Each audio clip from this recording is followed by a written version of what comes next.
इसी दौरान जस्टिस चंद्रन ने इस केस से खुद को अलग कर लिया और उन्होंने जो तर्क दिया वो भी बड़ा मजेदार है। उन्होंने कहा, इस बात का खुलासा किया कि जब प्रोफेसर फैजान मुस्तफा को चाणक्य नेशनल लॉ यूनिवर्सिटी का कुलपति नियुक्त किया गया था तब वे वहां के कुलाधिपति थे। मुस्तफा चूंकि अलीगढ़ मुस्लिम विश्वविद्यालय के कुलपति पद के लिए भी शॉर्टलिस्ट किए गए थे, जिसमें यह पद बाद में खातून को मिला। इसलिए उन्होंने इस मामले की सुनवाई से खुद को अलग कर दिया। अब गौर करने वाली बात यह है कि जब कोई भी जज किसी फैसले की सुनवाई के लिए शामिल होता है, उनके पास उस केस से जुड़े हुए सारे डिटेल मौजूद रहते हैं। ऐसा तो है नहीं कि अचानक से वो सामने बैठ गए और कोई आकर के सवाल जवाब करने लगा।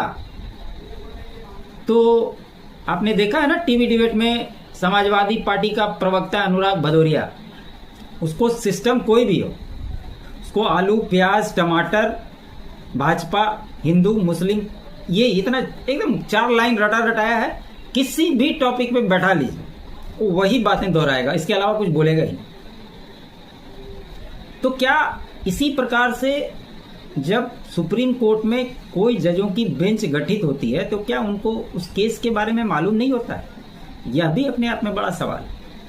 और जब आपको सारा विषय पहले से पता था तब आप इस केस से क्यों नहीं अलग हो गए?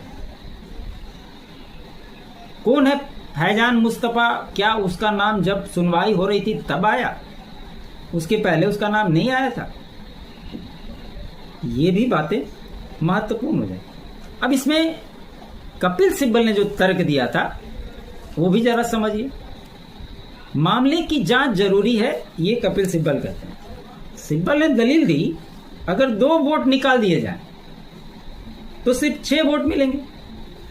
ऐसा सिर्फ कार्यकारी समिति में कुलपति के वोट की वजह से, और एक और वोट, या अगर आप इन दोनों वोटों को निकाल देते हैं तो वह बाहर हो जाएगी। सिब्बल ने आगे कहा कि अगर वह स्थगन की मांग नहीं कर रहे लेकिन मामले की जांच जरूरी है। उन्होंने कहा, तथ्यों के आधार पर इससे बेहतर कोई मामला नहीं हो सकता। अच्छा, जो 2 वोट की बात कर रहे थे उसमें एक वोट जो था नईमा